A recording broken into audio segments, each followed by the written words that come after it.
In an industrial production environment, there are always things that can interfere with the ability to create the perfect image for an automated quality control.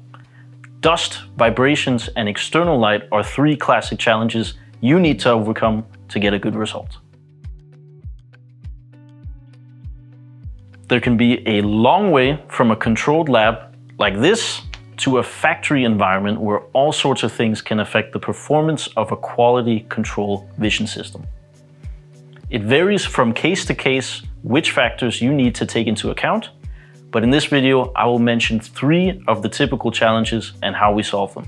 Let's start with dust. Dust can be a big problem when it comes to taking a good picture. Dust can settle in front of the lens of a camera, and because the camera is set to a certain focusing distance, the dust will show up as a blurred area in the image. This can result in poor contrast ratios and makes it more difficult to find defects in a surface.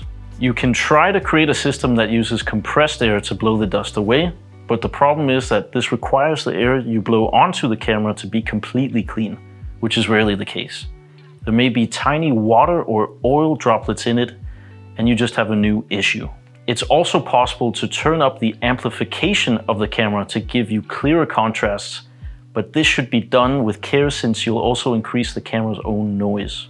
Therefore, if you have problems with dust, the best solution is usually manual cleaning of the equipment with a soft cloth at a fixed frequency. Another typical challenge is vibration. When a conveyor belt is running or a machine is working, there will always be vibrations that can be disturbing for the camera. Here, you will often try to compensate in 2 ways at the same time, both in the mechanical setup and in the settings of the camera. The vision system itself should, if possible, be mounted so that it is not in contact with the production line so that the vibrations are not easily transferred. And to make that as robust as possible, the system can, for example, be bolted in place. In order to lower the vibration seen on the camera, you could increase the shutter speed. However, this requires more light. If you can't get enough light with an ordinary light source, one option is to strobe light.